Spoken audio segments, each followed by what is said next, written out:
Hallelujah, praise the Lord. प्रभु का धन्यवाद हो, प्रभु की स्तुति हो, उसकी बड़ाई हो। हम प्रभु का धन्यवाद करते हैं, स्तुति करते हैं अपने प्रिय परमेश्वर पिता का।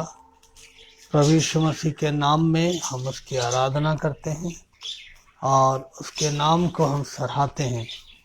धन्यवाद यीशु। आइए हम लोग इससे पहले कि परमेश्वर के वचन में चलें,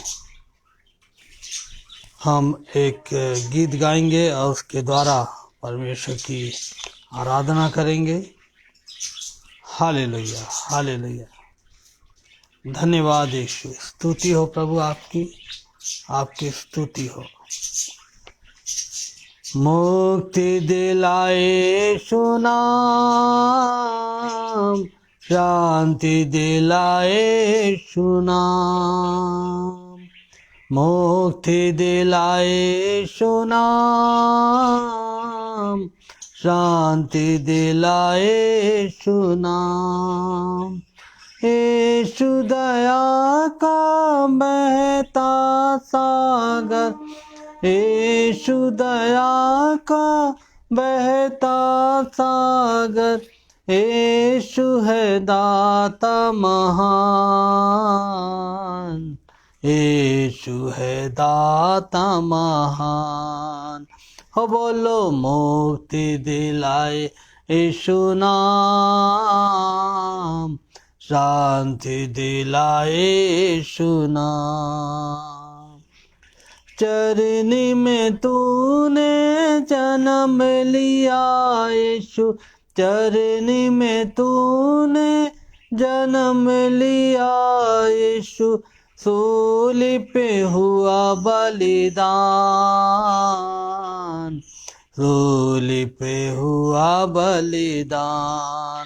हो बोलो मुक्ति दिलाए यीशु नाम, शांति दिलाए यीशु नाम। हम सब के पापों को मिटाने, हम सब के पापों को मिटाने यीशु हुआ बलिदान, यीशु हुआ बलिदान। हो बोलो मुक्ति दिलाए यीशु नाम, शांति दिलाए यीशु नाम। हम पर भी यीशु कृपा करना, हम पर भी यीशु कृपा करना, हम हैं पापी नादान, हम हैं पापी नादान। हो बोलो मुक्ति दिलाए यीशु नाम, शांति दिलाए यीशु नाम। क्रूस पे अपना खून बहाया, क्रूस पे अपना खून बहाया, सारा चुकाया दाम, सारा चुकाया दाम। हो बोलो मुक्ति दिलाए यीशु नाम, शांति दिलाए यीशु नाम। हो बोलो मुक्ति दिलाए यीशु नाम, शांति दिलाए यीशु नाम। हालेलुया। प्रभु का धन्यवाद देता हूँ सुंदर समय के लिए, एक बार फिर से परमेश्वर के सारे अनुग्रह के लिए, उसकी सारी दया के लिए जो मसीह यीशु में हमें से हर एक की जिंदगियों के ऊपर बनी रही। और विशेष रूप से मैं अपने लिए अपने पिता परमेश्वर का धन्यवाद देता हूँ कि उसकी दया, उसकी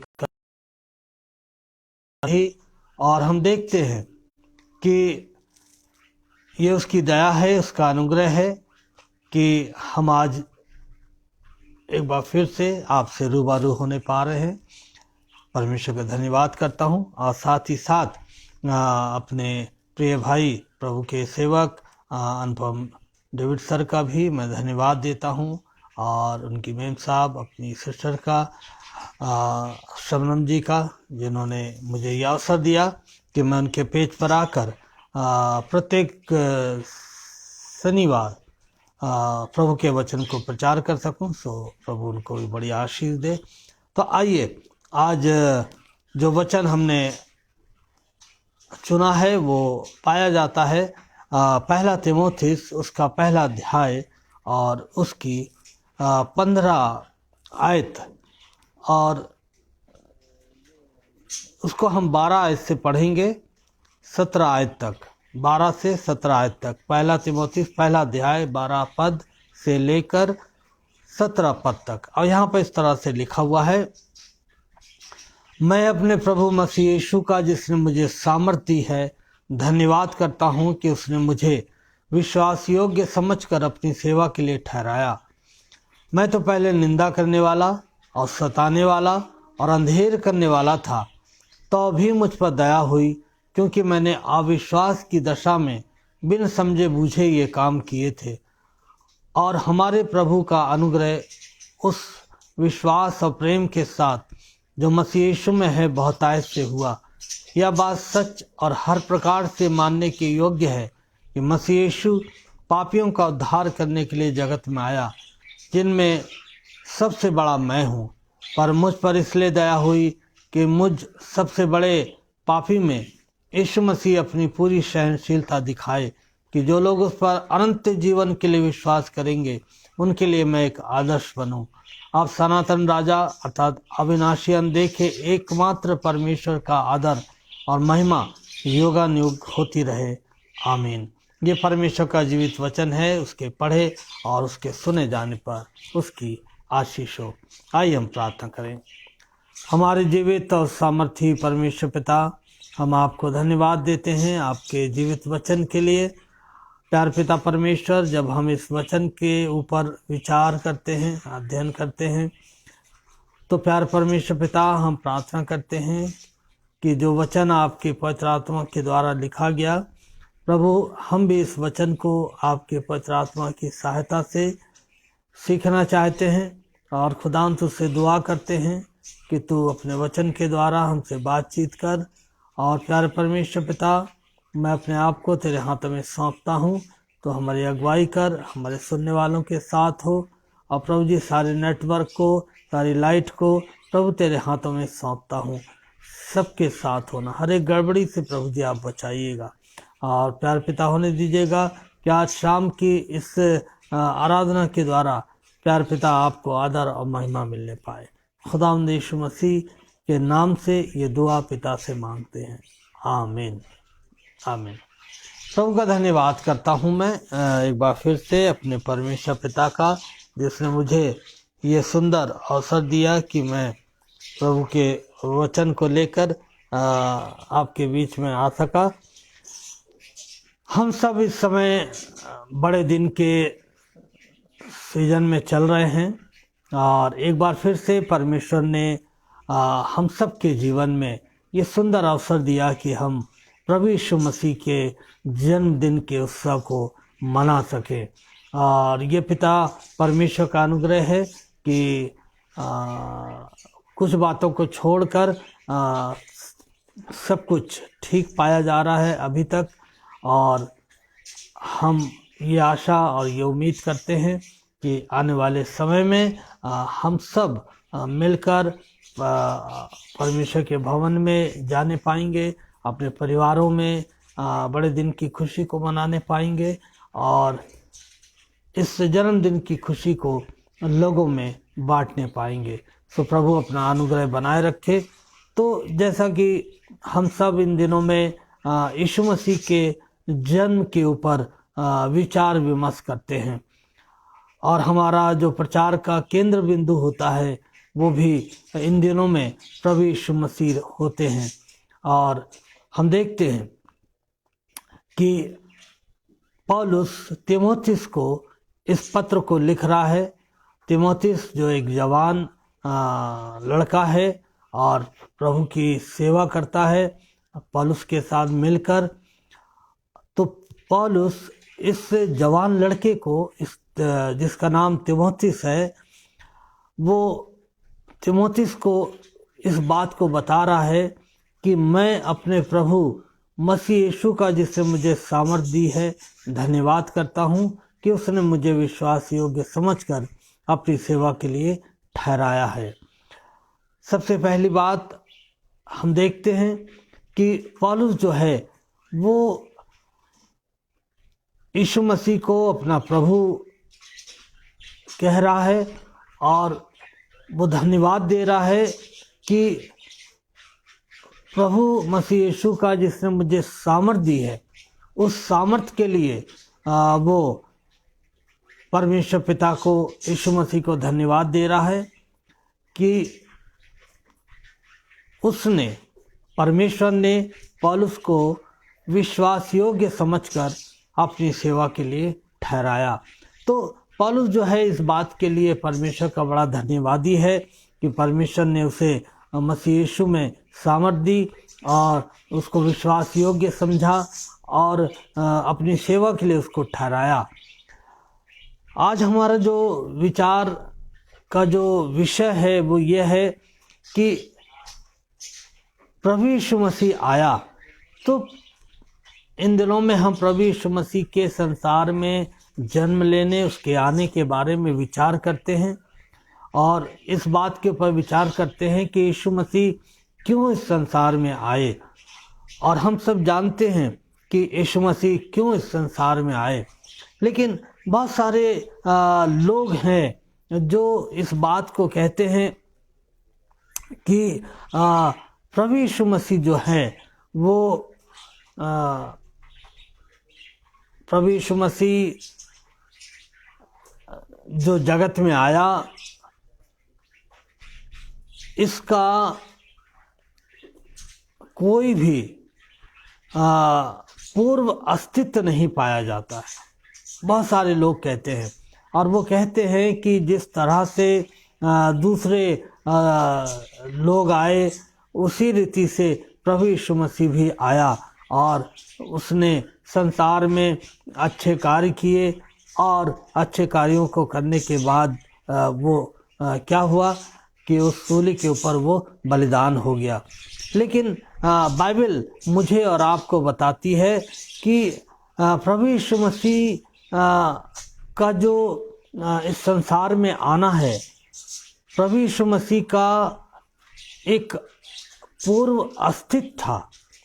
ऐसा नहीं है कि यीशु मसीह बस वो कुंवारी मरियम के द्वारा पैदा हुआ और इस संसार में आ गया। बाइबल बताती है कि उसका पूर्व अस्तित्व पाया जाता है। यदि हम कुलुसियों की पत्री को निकाल कर पढ़ें, उसके पहले अध्याय उसके 17 पद को, तो कुलुसियों 1:17 में परमेश्वर का वचन मुझे और आपको बताता है।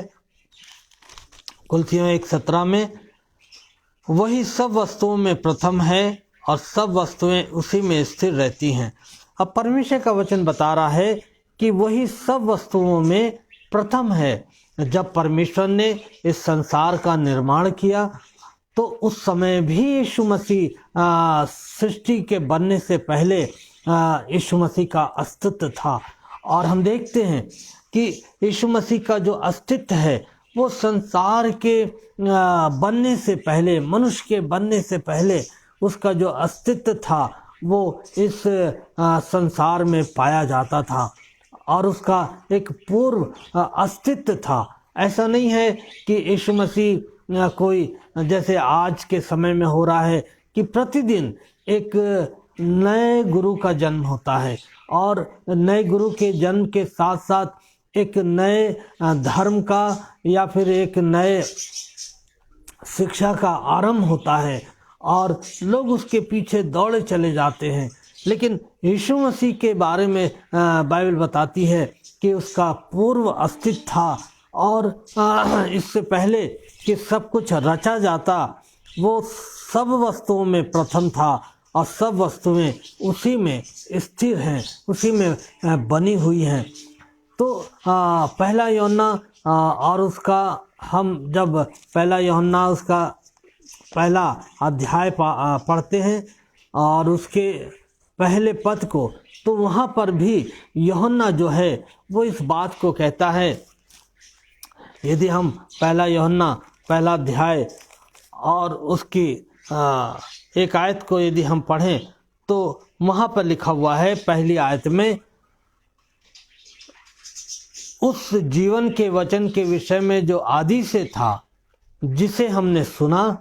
अब यहाँ पर यूहन्ना ये गवाही दे रहा है कि जिसे हमने सुना और जिसे अपनी आँखों से देखा और जिसे हमने अपने हाथों से छुआ। तो यीशु मसीह का जो अस्तित्व है वो न केवल जगत से बनने से पहले से था, बल्कि चेलों ने भी यीशु मसीह को अपने जीवन में अनुभव किया। और इसीलिए यूहन्ना ये कहने पाता है कि मैंने उसको बोलते हुए सुना, परमेश्वर के वचन को अपनी आँखों से, अपनी नंगी आँखों से उसको देखा और मैंने उसको छुआ और उसने अनुभव किया यीशु मसीह को। तो यीशु मसीह कोई ऐसा व्यक्ति नहीं है जो अचानक से या किसी भी तरह से संसार में पैदा हो गए और आ गए, बल्कि बाइबल बताती है कि यीशु का पूर्व अस्तित्व था और इस सारी सृष्टि को बनाने में भी यीशु का एक बहुत बड़ा योगदान था। और हम पाते हैं कि उत्पत्ति की किताब उसका पहला अध्याय पहली आयत कहती है कि आओ हम मिलकर इस सृष्टि को बनाएं। तो हम वहाँ पर पिता पुत्र पवित्र आत्मा को देखते हैं। तो यीशु मसीह का पूर्व अस्तित्व था, वो जगत में आया और हम इस बात को नहीं कह सकते हैं कि यीशु मसीह कोई ऐसा व्यक्ति है या ऐसा गुरु है जो किसी मनुष्य से पैदा हुआ हो, किसी और संसार में किसी और जगह से या किसी और मनुष्य के द्वारा उसका जन्म हुआ हो। नहीं, यीशु का पूर्व अस्तित्व था और उसको हम पूरी सृष्टि में महसूस करते हैं। और यहाँ पर हम देखते हैं कि न केवल यीशु मसीह का पूर्व अस्तित्व था, बल्कि प्रभु यीशु मसीह जब इस संसार में देह धारण करके आए तो यीशु के देह धारण के जो प्रमाण हैं वो एकदम सच हैं, हम उसको झुठला नहीं सकते हैं और ये हर प्रकार से मानने के योग्य हैं। क्यों मानने के योग्य हैं? क्योंकि हम देखते हैं कि जब यीशु मसीह ने इस संसार में जन्म लिया, जब उसने देह धारण किया, तो सबसे बड़ा प्रमाण ये है उसके देह धारण करने का कि यीशु मसीह के जन्म से जो इतिहास है वो दो भागों में बंट गया। और हम देखते हैं कि ईसा पूर्व और ईसा बाद, तो इस तरह से गणना होने लगी यीशु मसीह के जन्म के बाद से। तो हम देखते हैं कि जो हमारा जो इतिहास है संसार का, वो भी इस बात का प्रमाण है कि यीशु मसीह देह धारण करके इस संसार में आए और उसने इतिहास को दो भागों में बांट दिया। तो किसी तरह का भी कोई संशय नहीं है कि यीशु मसीह जो है इस संसार में कैसे आए। वो यीशु का पूर्व अस्तित्व था और वो परमेश्वर पवित्र आत्मा की ओर से माता मरियम के गर्भ में आए और उन्होंने इस संसार में मानव जाति के रूप में जन्म लिया। और ये जो यीशु का देह धारण है, इसका प्रमाण है कि इतिहास उस समय से दो भागों में बंट गया। और तीसरी बात है कि यीशु मसीह के आने का अभिप्राय क्या था, यीशु मसीह क्यों इस संसार में आए, या क्यों परमेश्वर ने यीशु मसीह को इस संसार में भेजा। तो परमेश्वर का वचन बताता है कि यीशु मसीह इसलिए आए। परमेश्वर का वचन कहता है कि यीशु मसीह पापियों का उद्धार करने के लिए इस संसार में आए।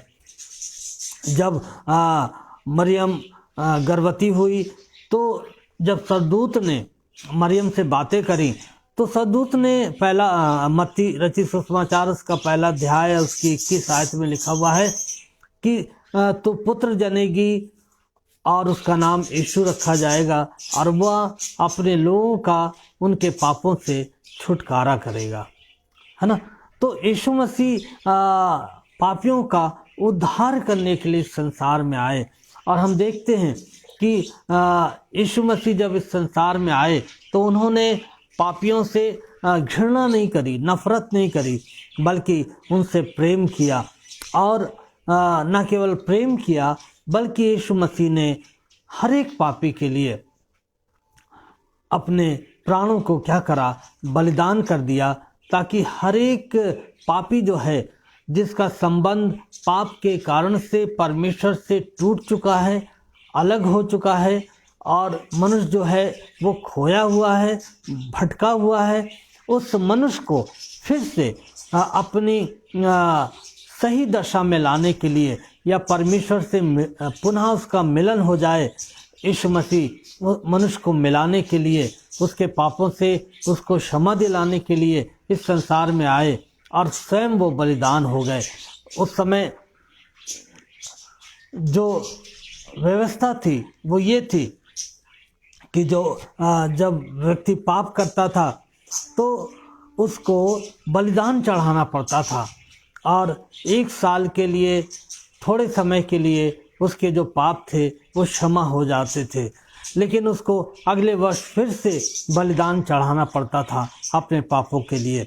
लेकिन यीशु मसीह एक ही बार उसने जन्म लिया और एक ही बार वो उस क्रूस के ऊपर समस्त मानव जाति के पापों को लेकर, जो पीढ़ी गुजर गई, जिस पीढ़ी में हम जी रहे हैं और जो पीढ़ी आने वाली है, उन सब के गुनाहों का बोझ, उन सब के पापों को अपने ऊपर लेकर यीशु मसीह क्रूस के ऊपर बलिदान हो गए, ताकि हर एक को छुटकारा मिले, हर एक को उद्धार मिले और हर एक जन का जो टूटा हुआ संबंध है वो परमेश्वर से जुड़ने पाए और मनुष्य जो है अपनी खोई हुई दशा से निकलकर वो फिर से अपने पिता परमेश्वर की निकटता में पहुंच जाए, क्योंकि परमेश्वर पवित्र है और कोई भी अपवित्र चीज परमेश्वर के निकट नहीं पहुंच सकती है, या कोई भी अपवित्र चीज परमेश्वर को पसंद नहीं है। और यीशु मसीह का जो लहू है वो हर एक पापी को क्या करता है, उसके पापों से शुद्ध और पवित्र करके निष्कलंक बनाकर परमेश्वर के सामने उपस्थित करता है। तो यीशु मसीह पापियों का उद्धार करने के लिए संसार में आए। आज जब मनुष्य पूरे संसार में यीशु मसीह के जन्मदिन की खुशी को आने वाले दिनों में जो हम क्रिसमस मनाएंगे, उसकी खुशी को मनाने के लिए नाना प्रकार की तैयारियां कर रहा है और अपने घर को सजा रहा है और अपने लिए, अपने बच्चों के लिए, अपने परिवार के लिए नए नए वस्त्र खरीद रहा है। बहुत सारी प्लानिंग है कि हम क्रिसमस पर अच्छे अच्छे खाने, अच्छे अच्छे पकवान बनाएंगे।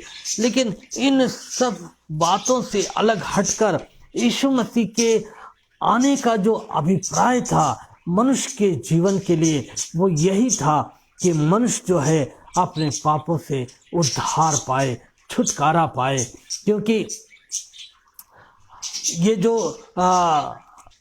जीवन है, ये पाप के कारण से हमारा शरीर, हमारी आत्मा कलंकित हो चुकी है, परमेश्वर से दूर हो चुकी है। और यीशु मसीह हमें वो जो पाप का जो दंड है, जिसके बारे में बाइबल कहती है कि पाप की मजदूरी तो मृत्यु है, मनुष्य जो है उसने अपने लिए मृत्यु को कमाया और उसका जो अंत है वो मर जाना है। तो यीशु मसीह जो है उस पाप के दंड से मनुष्य को छुड़ाने के लिए इस संसार में आए, ताकि जो कोई उनके ऊपर विश्वास करे वो नाश ना हो बल्कि अनंत जीवन पाए। और ये परमेश्वर का प्रेम है कि परमेश्वर ने न केवल मसीहों से प्रेम किया, ईसाइयों से प्रेम किया, बल्कि यूहन्ना 3:16 बताता है कि परमेश्वर ने सारे जगत से प्रेम किया और इस जगत में हर जाति के लोग पाए जाते हैं और परमेश्वर ने हर जाति से प्रेम किया और इस संसार में हर रंग का व्यक्ति पाया जाता है। काले भी हैं, गोरे भी हैं, पढ़े लिखे भी हैं और अनपढ़ भी हैं, अमीर हैं, गरीब भी हैं। तो हम देखते हैं कि परमेश्वर ने मनुष्य के साथ किसी भी तरह से कोई भी पक्षपात नहीं किया, बल्कि उसने हर एक से प्रेम किया और हर एक को बचाने के लिए उसने अपने पुत्र को यीशु मसीह को इस संसार में भेज दिया, ताकि जो कोई इस पर विश्वास लाए वो नाश ना हो बल्कि अनंत जीवन पाए। यीशु मसीह हमें मनुष्य को बचाने के लिए संसार में आया और वो कहता है कि मनुष्य का पुत्र खोए हुओं को ढूंढने और उन्हें बचाने और उनका उद्धार करने के लिए संसार में आया।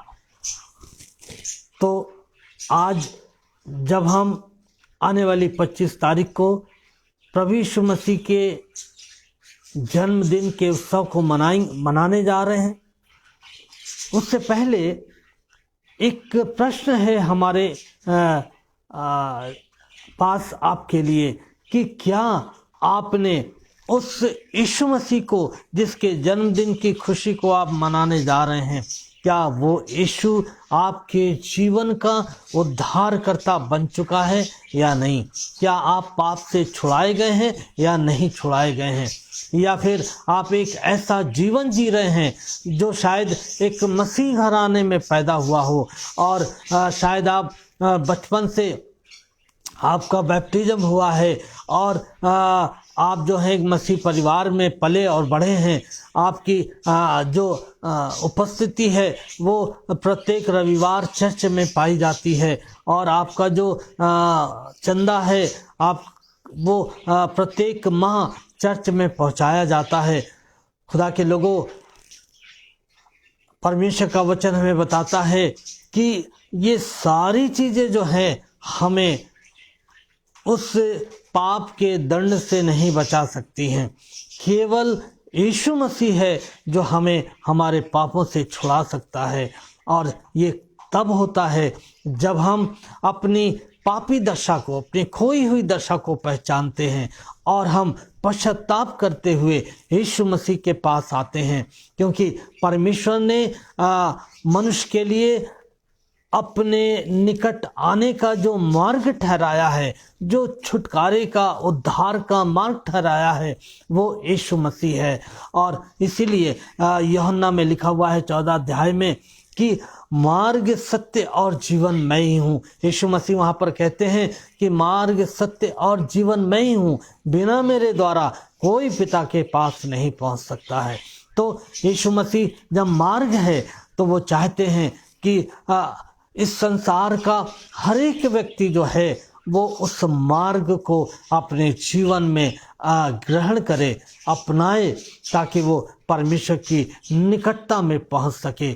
और हम देखते हैं जब हम यीशु मसीह को अपना लेते हैं तो यीशु मसीह सबसे पहले हमारे जीवन में वो जो पाप है और पाप की जो मजदूरी है मृत्यु, उससे हमें वो छुटकारा देते हैं और वो हमें एक नया मनुष्य बनाकर हमें परमेश्वर के सामने उपस्थित करते हैं। तो खुदा के लोगों, और संसार में वे सारे लोग जो केवल यीशु मसीह के बारे में जानते हैं, और बहुत सारे ऐसे लोग हैं जिनके मन में बहुत सारी शंकाएं हैं कि यीशु मसीह जो है एक अच्छा गुरु है, एक अच्छा हीलर है और एक अच्छा व्यक्ति है जो इस संसार में रहा और उसने लोगों की सेवा करी, उनके ऊपर तरस खाया, बस इससे ज़्यादा नहीं। बाइबल कहती है कि यीशु मसीह परमेश्वर है और हम यीशु मसीह के अंदर परमेश्वर के उन गुणों को देखते हैं, परमेश्वर की उस सामर्थ को देखते हैं जो परमेश्वर में पाई जाती है। और यीशु मसीह ने अपने जीवन के द्वारा परमेश्वर को प्रकट किया और इस बात को दिखाया कि मैं परमेश्वर की ओर से आया हूँ, मैं परमेश्वर हूँ। एक बार एक व्यक्ति जो था वो यीशु मसीह से इस तरह से कहने लगा कि हे प्रभु, मैं अनंत जीवन का अधिकारी होने के लिए क्या करूं? यीशु मसीह ने कहा, जा, जो कुछ तेरा है उसे बेचकर कंगालों को दे दे। और हम देखते हैं कि वो उदास होकर चला गया। आज बहुत सारे जीवन हैं जो यीशु मसीह के पास आना चाहते हैं, यीशु मसीह के द्वारा उस उद्धार को, उस छुटकारे को प्राप्त करना चाहते हैं, लेकिन वो कीमत चुकाने को तैयार नहीं है और वो अपने जीवन का समर्पण करने के लिए तैयार नहीं है। लेकिन यीशु चाहता है कि हर एक का उद्धार हो और हर एक जन बचा लिया जाए। और यहाँ पर हम देखते हैं कि उसके आने का जो अभिप्राय था यीशु मसीह का, वो यही था कि यीशु मसीह के द्वारा हर एक मनुष्य जो पाप के द्वारा शापित है, पाप की जो मजदूरी है, जो मृत्यु है, उसके अधीन है, हर वो व्यक्ति बचा लिया जाए। और हम अंतिम बात देखते हैं कि यीशु के उद्धार की जो सामर्थ है वो इतनी महान है कि पौलुस अपने पत्र में लिखते हुए कहते हैं कि यीशु मसीह पापियों का उद्धार करने के लिए जगत में आए, जिनमें सबसे बड़ा मैं हूँ। अब यीशु मसीह के उद्धार की जो सामर्थ है वो बड़े से बड़े पापी को भी बचाने की सामर्थ रखती है। शायद आप सोच रहे हो अपने जीवन में कि मैं बहुत बड़ा गुनहगार हूँ और मैं इस योग्य नहीं हूँ कि मैं बचाया जाऊं या मैं उद्धार को प्राप्त कर सकूं। नहीं, पौलुस कहता है कि यीशु के उद्धार की सामर्थ इतनी महान है, इतनी बड़ी है कि उसने मुझ जैसे पापी को बचा लिया। हम सब जानते हैं पौलुस के जीवन के बारे में कि जब वो शाऊल था तो वो किस तरह से मसीहों को सताया करता था और वो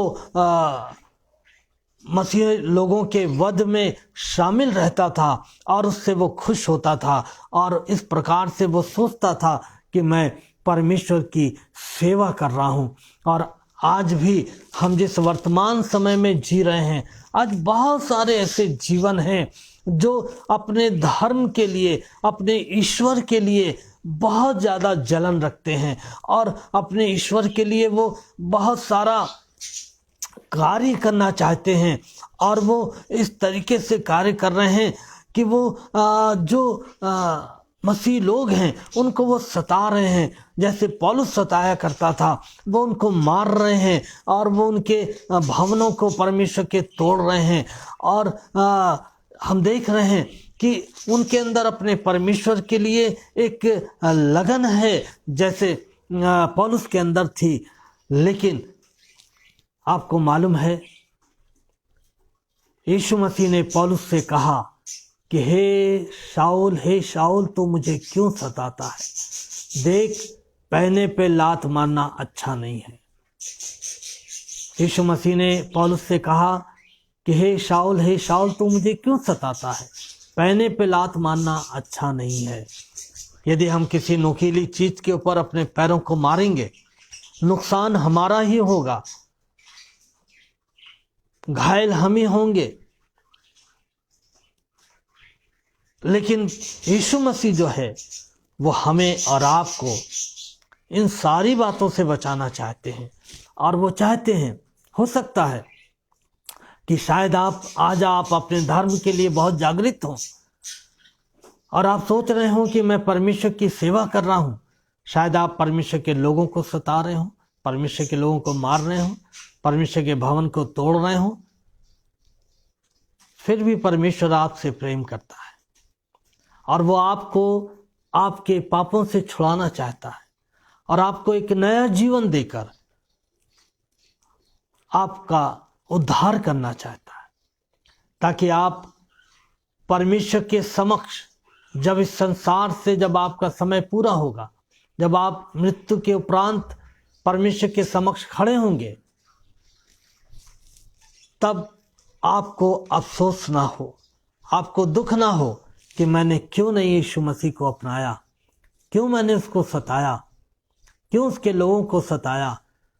पौलुस शाऊल जो था वो घोड़े पर बड़े घमंड में कि मेरे पास बहुत सामर्थ है, बहुत ताकत है, बहुत अधिकार है, मैं सब कुछ कर सकता हूं, लेकिन परमेश्वर की सामर्थ के आगे वो टिक नहीं पाया। लिखा हुआ है वो घोड़े से नीचे गिर गया और उसने परमेश्वर की आवाज को सुना और उसी समय से हम देखते हैं कि उसने अपना जीवन परमेश्वर के हाथों में सौंप दिया और शाऊल ने परमेश्वर के उद्धार की सामर्थ को अपने जीवन में महसूस किया और जाना। और इसीलिए वो कहता है 12 पद में कि मैं अपने मसीह यीशु का जिसने मुझे सामर्थ दी है धन्यवाद करता हूं कि उसने मुझे विश्वास योग्य समझकर अपनी सेवा के लिए ठहराया। मैं तो पहले निंदा करने वाला, सताने वाला, अंधेर करने वाला था, तो भी मुझ पर दया हुई, क्योंकि मैंने अविश्वास की दशा में बिन समझे बूझे ये काम किए। प्रिय दोस्त, प्रिय लोगों, शायद आप अन्य जाति से हों और शायद आप खुदा के लोगों को आज सता रहे हैं, उसके भवनों को तोड़ रहे हैं। हमें मालूम है कि ये सब आप अविश्वास की दशा में कर रहे हैं, क्योंकि आप यीशु मसीह के बारे में नहीं जानते हैं। लेकिन आज मैं आपको बताना चाहता हूं कि यीशु आपसे प्रेम करता है और इसीलिए उसने स्वर्ग की प्रधानता को छोड़कर मनुष्य का चोला पहना, मनुष्य के रूप में वो इस संसार में आया, वो मनुष्य लोगों का दास बना। एक राजा जो स्वर्गीय राजा था वो मनुष्य बनकर आया और वो राजा जिसकी लोग सेवा करते हैं उसने लोगों की सेवा करी, लोगों के पैर धोए। क्यों? क्योंकि वो उनसे प्रेम करता है और वो उनको उनके पापों से छुड़ाना और बचाना चाहता है और चाहता है कि सारे मानव जाति का उद्धार हो जाए और हर एक जन उस पाप की मृत्यु से, पाप के दंड से छुड़ा लिया जाए। तो पौलुस कहता है कि मसीह यीशु पापियों का उद्धार करने के लिए जगत में आए, जिनमें सबसे बड़ा मैं हूं। उसने इस बात का अंगीकार किया कि सबसे बड़ा पापी मैं हूं। आज बहुत सारे लोग हैं जो इस बात को कहते हैं कि मैं इस योग्य नहीं हूं कि परमेश्वर के निकट जाऊं, परमेश्वर की क्षमा को प्राप्त करूं। मालूम है आपको, बाइबल में एक जवान की कहानी है जिसका टाइटल है उड़ाऊ पुत्र। वो अपने पिता से अपने संपत्ति का भाग लेकर दूर देश को चला गया और वहाँ पर उसने अपनी संपत्ति को कुक्रम में उड़ा दिया। फिर उसे खाने के लाले पड़ गए, फिर उसको सूअर चराने की नौकरी मिली और फिर बाइबल बताती है जब वो आपे में आया तो कहने लगा मेरे पिता के घर में कितने नौकर चाकर हैं और उन्हें कितना भोजन प्रतिदिन मिलता है और मैं यहाँ भूखा मर रहा हूँ और अब मैं उठकर अपने पिता के पास जाऊंगा और कहूँगा पिता मैं इस योग्य नहीं हूँ। आज बहुत सारे जीवन हैं जो पाप में रहने के कारण से, पाप में जीवन व्यतीत करने के कारण से उनके अंदर एक आत्मग्लानि भरी हुई है कि वो इस योग्य नहीं है कि वो परमेश्वर के निकट जाएं। लेकिन आज की शाम में मैं आपको बताना चाहता हूं कि परमेश्वर आपसे प्रेम करता है, परमेश्वर आपकी राह देख रहा है। जिस दिन आप अपने पापों से पश्चाताप करके, इस बात का अंगीकार करके कि पिता, मैंने स्वर्ग के और पिता के विरोध में पाप किया है, अब मैं उठकर अपने पिता के पास जाऊंगा। मालूम है ये पुत्र, ये जवान उस स्थान से उठा और ये अपने पिता के घर की ओर चल दिया। और इसने पाया कि अभी घर भी नहीं पहुंचा था, इसने देखा कि उसका पिता उसका इंतजार कर रहा है और अभी वो दूर ही था कि इसका पिता दौड़ा और उसने दौड़कर अपने पुत्र को गले लगा लिया। खुदा के लोगों, आज आप, हो सकता है कि आपका जन्म एक मसीह घराने में हुआ हो, लेकिन आप इस उद्धार से वंचित हैं जिसके लिए यीशु मसीह ने अपने प्राणों को क्रूस के ऊपर दिया। जिस उद्धार को देने के लिए यीशु मसीह इस संसार में मनुष्य का रूप लेकर पैदा हुए, शायद आप उस उद्धार से अभी तक वंचित हैं। लेकिन आज परमेश्वर चाहता है कि जिस तरह से पौलुस के जीवन में ये उद्धार की जो सामर्थ्य थी वो यीशु मसीह के द्वारा प्रकट हुई और उसको, उस उद्धार की सामर्थ्य ने उसको मृत्यु के दंड से छुड़ा लिया। आज वही सामर्थ्य आपको भी मृत्यु के दंड से छुड़ाने की सामर्थ्य रखती है। वो उद्धार की सामर्थ्य जो यीशु मसीह के द्वारा है, और वह आपको एक नया जीवन आज की शाम में देना चाहता है। क्या आप अपने जीवन को आज की शाम में प्रभु यीशु के हाथों में सौंपेंगे? और यदि आप सौंपेंगे तो आप यकीन मानिए कि वो यीशु जो आपसे प्रेम करता है वो आपको अपने गले लगाएगा और अनंत जीवन का आश्वासन आपको प्राप्त होगा। और वो जो पाप की मजदूरी है मृत्यु, उसमें से वो निकाल कर आपको अनंत जीवन में ले जाएगा और आप सर्वदा अपने परमेश्वर के साथ वास करेंगे। तो प्रभु आप सबको बड़ी आशीष दे और इस आने वाले बड़े दिन में परमेश्वर का अनुग्रह हर एक उस जीवन पर हो जिसने अभी तक, जिसके हृदय में यीशु मसीह का जन्म नहीं हुआ है, ताकि ये साल, ये महीना, इस वर्ष में 2021 में आपके हृदय में यीशु मसीह का जन्म होने पाए और आप उस उद्धार को जो यीशु देने के लिए आया, आप उसको प्राप्त कर सके। बहुत सारे लोग सोचते हैं कि बड़ा दिन जो है बस नए कपड़े पहनने का, नए पकवान खाने का और परिवारों से मिलने का, खुशी मनाने का त्यौहार है। नहीं, बड़ा दिन जो है वो उद्धार पाने का त्यौहार है, नजात पाने का त्यौहार है, छुटकारा पाने का त्यौहार है। और जब ये हमारे जीवन में आ जाता है तब हमारे आंतरिक जीवन से जो आनंद निकलता है उसे कभी कोई छीन नहीं सकता और वो सर्वदा आपके जीवन में बना रहेगा। ये जो खुशियां हैं संसारिक, ये झूठी हैं, ये क्षणिक हैं। ये 25 तारीख से लेकर शायद हो सकता है जब तक आपके घर में पकवान सलामत रहेंगे तब तक बनी रहेगी, उसके बाद फिर आप अकेले हो जाएंगे, फिर आपके जीवन से आनंद चला जाएगा। लेकिन जब यीशु मसीह आ जाता है तो उसका आनंद जीवन भर मनुष्य के जीवन में बना रहता है। तो प्रभु आप सबको आशीष दे और ऐसा अनुग्रह करे कि यदि आपने अभी तक उस यीशु को अपने जीवन में नहीं बुलाया है जो उद्धार देने के लिए आया, तो आज अवसर है कि आप यीशु मसीह को अपने जीवन में बुलाएं और कहें, यीशु आज तो मेरे हृदय में जन्म ले। प्रभु आप सबको बरकत दे। आइए हम प्रार्थना करें। हमारे जीवित और सामर्थी परमेश्वर पिता, हम आपके चरणों में आते हैं और आपके जीवित वचन के लिए आपको धन्यवाद देते हैं।